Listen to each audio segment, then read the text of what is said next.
Les prochains projets pour l'amélioration de la prise en charge en anesthésie de la transplantation hépatique sont à la fois de développer des protocoles de prise en charge pour que toute l'équipe travaille de la même façon, ce qui permet une homogénéisation des pratiques. Et ça, on sait que quand toute une équipe travaille dans le même sens, ça améliore la prise en charge des patients. Mais on essaye aussi d'avoir une prise en charge la plus personnalisée possible. Donc on utilise des outils de monitorage au bloc opératoire pour suivre de manière très rapprochée l'évolution de la tension artérielle, de la fréquence cardiaque et de la respiration, par exemple. Et on va adapter au plus près le débit des médicaments d'anesthésie, les réglages du respirateur.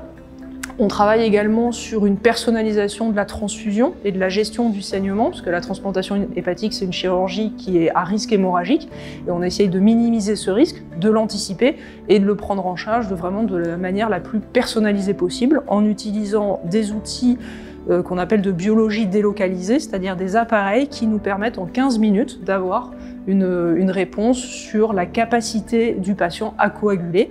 Cette capacité, elle évolue au cours de la chirurgie, et donc nous, on s'adapte et on essaye de transfuser le bon produit au bon moment, au bon patient.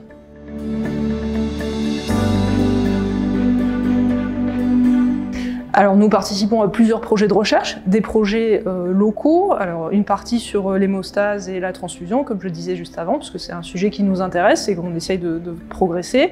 On a des protocoles de recherche sur l'hémodynamique, donc la gestion cardiaque et tensionnelle des patients.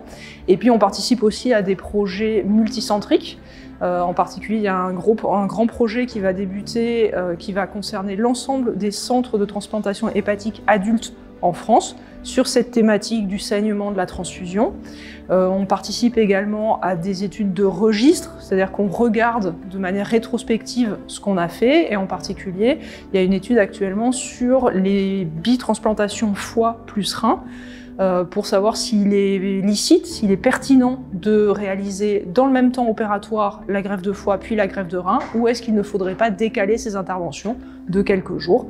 Voilà, donc il y a plusieurs projets de recherche comme ça, à la fois locaux et multicentriques sur la transplantation hépatique.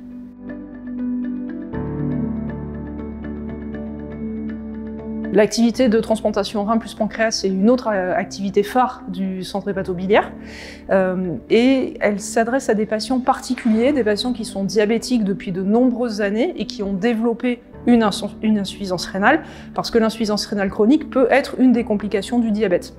Mais ce n'est pas la seule, ce qui fait que ces patients peuvent aussi présenter des complications cardiovasculaires, ils peuvent avoir des antécédents d'infarctus, des antécédents d'accident vasculaire cérébral, entre autres choses.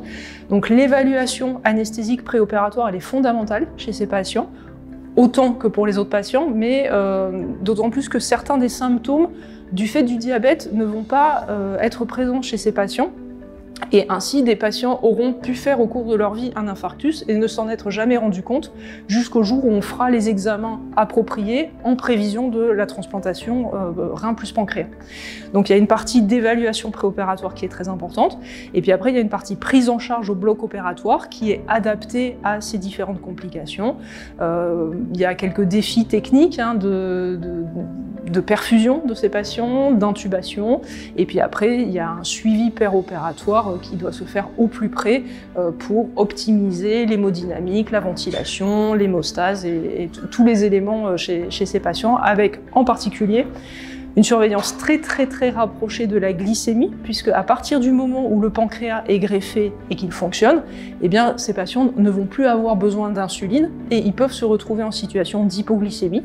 Donc ça fait partie des éléments très particuliers qu'on surveille chez ces patients au cours de ces interventions.